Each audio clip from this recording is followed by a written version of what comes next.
أشهر 10 عفاريت في السينما المصرية. أهلا بكم في حكاية جديدة من حكاوي فنية. بس قبل ما نحكي الحكاية رجاء الاشتراك في القناة وعمل لايك وشير، وكمان ما تنساش تفعل زر الجرس ليصلك كل جديد.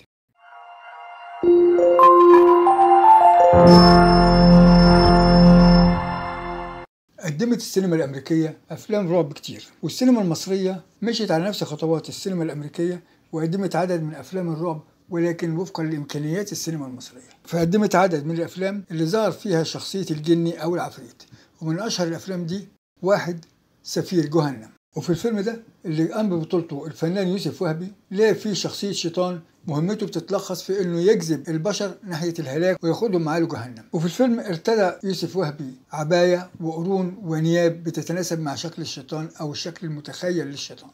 2. عفريتة اسماعيل ياسين. في فيلم عفريتة اسماعيل ياسين اتغير الشكل النمطي للعفريت او الجني اللي ظهر بيه الفنان يوسف وهبي على الشاشة في فيلم سفير جهنم، وأصبح المرة دي العفريت أنثى جسدتها الفنانة كيتي في فيلم عفريتة إسماعيل ياسين اللي كان من إنتاج سنة 1954، وأخذ الفيلم إطار أو شكل كوميدي. عفركوش ابن برتكوش في فيلم الفانوس السحري. بعد 6 سنين من تقديم فيلم عفريتة إسماعيل ياسين رجع إسماعيل ياسين مرة تانية لعالم العفاريت، ولكن المرة دي مع فيلم الفانوس السحري اللي كان من إنتاج سنة 1960، وجسد فيه الفنان محمود فرج دور العفريت عفركوش ابن برتكوش اللي بيخرج من فانوس قديم عند دعكو. شخصية عفركوش ابن برتكوش أشهر شخصية عفريت اتقدم على شاشة السينما، وسبق وعملنا عن الفنان محمود فرج حلقة خاصة هتلاقوا الرابط بتاعها في صندوق الوصف أسفل الفيديو. المرأة التي غلبت الشيطان. الشكل النمطي للعفريت بصفة عامة زي ما قدمه لنا الفنان يوسف وهبي، لابس عباية سوداء، عينيه محمرة، لابس قرون وأنياب بارزة.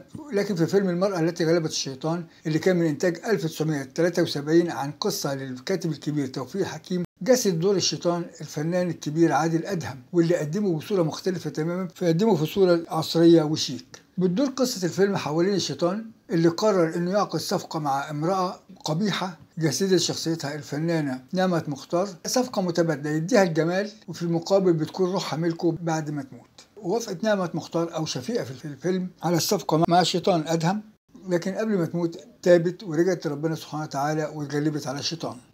ممنوع في ليلة الدخلة. بعد 2 سنين من تقديم فيلم المرأة التي غلبت الشيطان رجعنا للكوميديا العفاريت مرة تانية، فتقدم فيلم ممنوع في ليلة الدخلة سنة 1975، واللي لعبت فيه دور العفريتة الفنانة نبيلة السيد اللي حاولت بكل الطرق تمنع جواز بنتها سهير رمزي من عادل إمام حتى بعد وفاتها، لأنها ما كانتش موافقة على الجوازة دي أثناء حياتها، وحاولت بعد وفاتها تمنع الجوازة دي بأي شكل، فتجسدت لهم في صورة عفريتة حاولت بكل الطرق إنها تمنع الجوازة. الإنس والجن. ودخول لعالم الرعب جه في الثمانينات واحد من أشهر أفلام الرعب اللي لعب فيه الزعيم عادل إمام واحد من أشهر أدوار العفاريت في تاريخ السينما المصرية، فبتدور أحداثه حوالين جني بيحب إنسية قامت بدورها الفنانة يسرى. التعويذة. سنة 1987 قدمت يسرى واحد من أشهر أدوارها من خلال فيلم التعويذة مع الفنان محمود ياسين اللي قدمه فيه فيلم رعب لكن بشكل مختلف عن فيلم الإنس والجن، وفي المرة دي لعب دور العفريت الفنان فؤاد خليل. طير انت. الفنان ماجد الكدواني قدم واحد من اشهر ادوار العفاريت لكن بشكل كوميدي ومختلف كمان عن الكوميديا اللي قبل كده اللي شفناها قبل كده، فظهرت مهمته في تحقيق امنيات بهيج اللي قام بدوره احمد مكي واللي عايز دنيا سمير غانم تحبه، فحاول العفريت ماجد الكدواني يساعده باي طريقه. بتتوالى احداث الفيلم لكن في اطار كوميدي. الفيل الازرق.